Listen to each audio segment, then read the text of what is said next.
Assalamualaikum and good morning to all students. Now let us go to the first chapter of this course, the introduction and basic concept of fluid mechanics.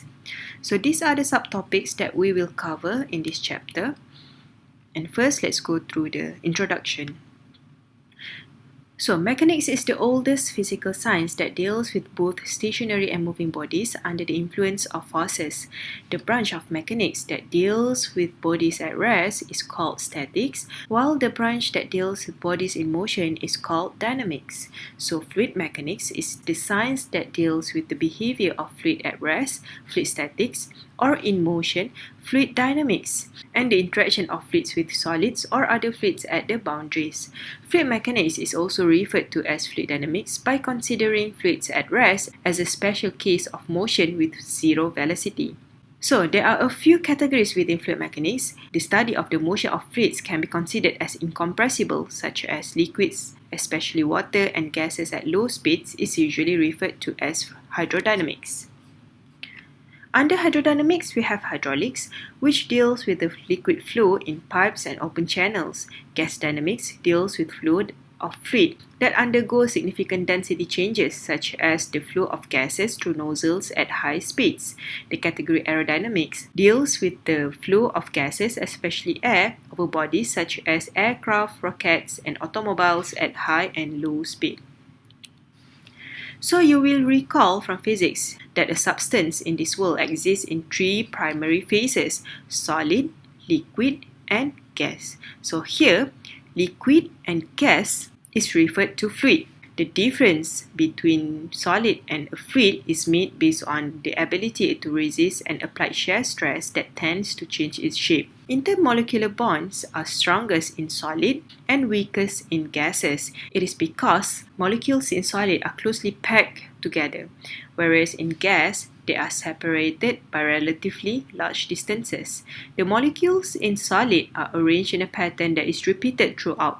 Because of the small distances between molecules in a solid, the attractive force of molecules on each other are large, keep the molecules at fixed position. The molecular spacing in liquid is not much different from the solid phase, but the molecules are no longer at fixed position and they can rotate and translate freely. In a liquid, the intermolecular forces are weaker relative to solids but still strong compared to gases. The distances between molecules generally increase slightly as a solid turns liquid except water. In a gas phase, the molecules are far apart from each other and there is no molecular ordering. The gas molecules move about at random, continually colliding with each other and the walls of the container in which they are confined. The intermolecular forces are very small and collision are the only mode of interaction between the molecules. Molecules in the gas phase has higher energy level than solid and liquid. Therefore, the gas must release a large amount of its energy before it can condense or freeze. In a liquid, groups of molecules can move relative to each other, but the volume remains relatively constant because of the strong cohesive forces between the molecules. As a result, the liquid takes the shape of the container it is in, and it forms a free surface in a larger container in a gravitational field. A gas, on the other hand, expands until it encounters the walls of the container and fills the entire available space. This is because the gas molecules are widely spaced and the cohesive forces between them are very small. Unlike liquids, the gas in an open container cannot form a free surface. We know that there is gas and also vapor. So do you know what's the difference between gas and vapor? So gas, the vapor phase of a substance, is customarily called a gas when it is above the critical temperature. For vapor, it is usually implies that the current phase is not far from a state of condensation. For example, steam coming out from hot water. So any practical fluid system consists of a large number of molecules and the properties of the system will depend on the behavior of the molecules. For example, the pressure of a gas in a container is the result of the momentum transfer between the molecules and the walls of the container. However, not everyone needs to know the behavior of the gas molecules in order to determine the pressure in the container. It is sufficient for us to attach a pressure gauge to the container. This macroscopic approach or classical approach does not require a knowledge of the behavior of individual molecules and provides a direct and easy way to analyze engineering problems. So you will recall from statics that stress is defined as force per unit area and is determined by dividing force by the area. The normal component of a force acting on a surface per unit area is called normal stress, and tangential component of a force acting on the surface per unit area is called shear stress. In a fluid at rest, the normal stress is called pressure. A fluid at rest is at a state of zero shear stress. When the walls are removed or a liquid container is tilted, a shear develops as the liquid moves to re-establish a horizontal free surface. Consider a rectangular rubber block tightly placed between two plates as shown in this figure. As the upper plate is pulled with a force of F while the lower plate is held fixed, the rubber block will deform. The angle of deformation here, or alpha, is called as shear strain or angular displacement. This angle will increase in proportion to the applied force. Assuming there is no slip between the rubber and the plate, the upper surface of the rubber is displaced by an amount equal to the displacement of the upper plate, while the lower surface remains stationary. In equilibrium, the net force acting on the upper plate in the horizontal direction must be zero, and thus the force equal and opposite to F must be acting on the plate. When the force is removed, the rubber returns to its original position. If this experiment were repeated with fluid with two parallel plates placed in a large body of water, for example, the fluid layer in contact with the upper plate would move with the plate continuously at the velocity of the plate no matter how small the force F is. It is important to develop a good understanding of the basic principle of fluid mechanics, since fluid mechanics is widely used in both everyday activities and in the design of modern engineering system, from vacuum cleaners to supersonic aircraft. For example, fluid mechanics plays a significant role in human body. The heart is constantly pumping blood to all parts of the human body through the arteries and veins, and the lungs are the sites of airflow in alternating direction. All artificial hearts, breathing machines, and dialysis systems are designed using fluid dynamics. We can also see numerous applications of fluid mechanics in an automobile. All components associated with the transportation of the fuel from the fuel tank to the cylinders, the fuel line, the fuel pump, and the fuel injectors or carburetors, as well as the mixing of the fuel, are analyzed using fluid mechanics. Fluid mechanics also play a major part in the design and analysis of aircraft, boats, submarines, rockets, jet engines, wind turbines, biomedical devices, cooling systems for electronic components, and many more. It is also considered in the design of buildings, bridges, even billboards to make sure that the structures can withstand wind loading. Numerous natural phenomena such as rain cycle, weather, winds, ocean wave, and currents in large water bodies are also governed by the principle of fluid mechanics. So now, move on to properties of fluids. There are a few fluid properties that will be covered in this chapter, namely density, specific volume, specific gravity, specific weight, and also viscosity. Let's go through one by one. So first is density. So density is defined as mass per unit volume. The density of a substance in general depends on temperature and pressure. The density of most gases is proportional to the pressure and inversely proportional to the temperature. Liquid and solids, on the other hand, are essentially incompressible substances, and the variation of their density with pressure is usually very small. So next is specific volume. Specific volume is volume per unit mass, and as we learned in the previous slide, density is mass per unit volume, so specific volume can also be known as 1 over density. Sometimes the density of substances is given relative to the density of a well-known substances. Well, it is called as specific gravity or relative density. Specific gravity is defined as the ratio of the density of a substance to the density of some standard substance at a specified temperature, usually water at 4 degrees, which is about 1000 kg per cubic meter, which means throughout this course, if the question asks you to find density of a certain substance, you have to multiply the specific gravity with 1000 to get the density. And please remember that dividing density with 1000 will give you the specific gravity of the substance. Note that specific gravity of a substance is a dimensionless quantity. Substances with a specific gravity less than 1 are lighter than water, as we are referring to water at 4 degrees Celsius. If the substance with specific gravity less than 1, meaning that the substance is lighter than water, and thus they would not float on water. Next is specific weight, mass times gravitational acceleration divided by volume. And again, as volume per mass is equals to density, so specific weight can also be expressed as density times gravity.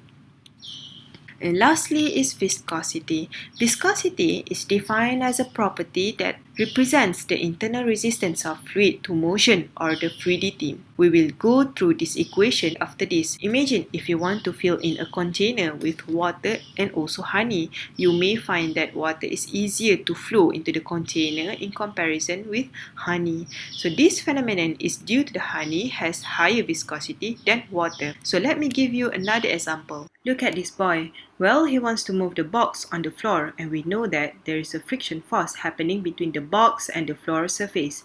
So he has to apply force on the box large enough to overcome the friction force so that the box can move. So this magnitude of the force needed to move the box depends on the friction coefficient between the box and the floor. So obviously, it will be easier for him to move the box on tiles rather than on a carpet. So the situation is similar when a fluid moves relative to a solid or when two fluids move relative to each other. For example, it will be easier for us to move in air, but not so in water. Moving in oil would be even more difficult for us. And do you know why? It is all because of viscosity. Viscosity is a fluid property that represents the internal resistance of a fluid to motion or the fluidity. Let's look at this eagle and shark. There's a force exerts on their bodies in the flow direction that is called drag force. And the magnitude of this force depends on the viscosity of the medium that they are in, which is air and water. In other words, viscosity of a fluid is a measure of its resistance to deformation. Viscosity is due to the internal frictional force that develops between different layers of fluid as they are forced to move relative to each other. To obtain a relation for viscosity, consider a fluid layer between two very large parallel plates, or you may also imagine two plates immersed in fluid, separated by a distance L. Now, a constant force F is applied to the upper plate while the lower plate is held fixed. It is observed that the upper plate moves continuously under the influence of this force at a constant speed v. The fluid that is in contact with the upper plate sticks to the plate surface and moves with it at the same speed. And the shear stress, tau, acting on this fluid layer is F over A, where A is the contact area between the plate and the fluid. Note that the fluid layer deforms continuously under the influence of shear stress. The fluid that is in contact with the lower plate will have zero velocity as the plate is not moving. The fluid velocity between the plates varies linearly between 0 to v, and thus the velocity profile and the velocity gradient are as expressed in this equation, where y is the vertical distance from the lower plate. So in one-dimensional shear flow of Newtonian fluids, shear stress can be expressed by a linear relationship where mu is the coefficient of viscosity or dynamic viscosity of the fluid, as shown in this equation. To find the shear force acting on the fluid layer, we can use this equation where again, A is the contact area between the plate and the fluid. Then the force F required to move the upper plate at a constant speed of v while the lower plate remains stationary by using this equation. This experimental setup can be used to measure the viscosity of fluid. Note that under identical conditions, the force F would be different for different fluids. For example, force needed to move plate in honey will be much larger compared to in water. So just now we have done example for Newtonian fluid. For a non-Newtonian fluid, the relationship between shear stress and rate of deformation is not linear. It does not follow the Newton's law of viscosity, which is constant viscosity independent of stress. In non-Newtonian fluids, viscosity can change when under force to either more liquid or more solid. For example, starch behave like solid when shear of force is applied, and thus we can even run on them. Another example is ketchup. Do you notice that ketchup becomes runnier when shaken? This is because it is a non-Newtonian fluid. It doesn't have a constant viscosity. So back to this figure, the vertical axis here represents shear stress or tau, and horizontal axis is the rate of deformation of du dy.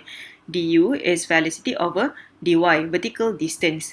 So this figure shows the rate of deformation, velocity gradient of a Newtonian fluid is proportional to shear stress, and the constant of proportionality is viscosity, as shown in this equation. Meanwhile, for non-Newtonian fluid, the slope of the curve in the chart is referred as the apparent viscosity. As I mentioned before, a non-Newtonian fluid does not have a constant viscosity. In fluid mechanics and heat transfer, you will often see the ratio of dynamic viscosity to density, and this ratio is known as kinematic viscosity. It can be obtained by dividing the absolute viscosity of a fluid with the fluid mass density as shown in this equation. Two common units of kinematic viscosity are meters squared over second and Stokes. In general, the viscosity of a fluid depends on both temperature and pressure, although the dependence of pressure is rather weak. For liquids, both the dynamic and kinematic viscosities are independent of pressure, and any small variation with pressure is usually disregarded, except at extremely high pressure. For gases, this is also the case for dynamic viscosity, but not for kinematic viscosity, since the density of a gas is proportional to its pressure. We learned before that viscosity of a fluid is a measure of its resistance to deformation. The viscosity of a fluid is directly related to pumping power needed to transport a fluid in a pipe or to move a body through a fluid. For example, a car moving in the air and submarine in the sea. So what happens if the temperature of the air or water increases? Will it change the viscosity of the air? Will it be easier for the submarine to move in high temperature water or otherwise? First, let us understand the mechanism of viscosity in gas. In gas, viscosity is caused by the molecular collision. So in high temperature, gas molecules move randomly at high velocity, which causes in more molecular collision per unit volume per unit time, and thus it will cause greater resistance to flow. Meanwhile, in liquid, viscosity is caused by the cohesive forces between the molecules. The viscosity of liquids decreases with temperature. This is because, in a liquid, the molecules possess more energy at higher temperatures, and they can oppose the large cohesive intermolecular forces more strongly. As a result, the energized liquid molecules can move more freely. This table shows the viscosity of some fluid at room temperature. They are plotted against temperature. Note that the viscosity of different fluids differ by several orders of magnitude. Also note that it is more difficult to move an object in a higher viscosity fluid, such as engine oil, than it is in lower viscosity, such as water. Liquids in general are much more viscous than gases. So this is a viscometer that can be used to measure viscosity by using two concentric cylinders. Consider a fluid layer of thickness L within a small gap between two concentric cylinders, such as the thin layer of oil in a journal bearing. The gap between the cylinders can be modeled as two parallel plates separated by the liquid, noting that torque T equals to force times the moment arm, which is the radius r of the inner cylinder in this case. It can be expressed by using this equation as shown here. Before we move on to the next subchapter, please try and do this exercise. If you have any problem, kindly let me know.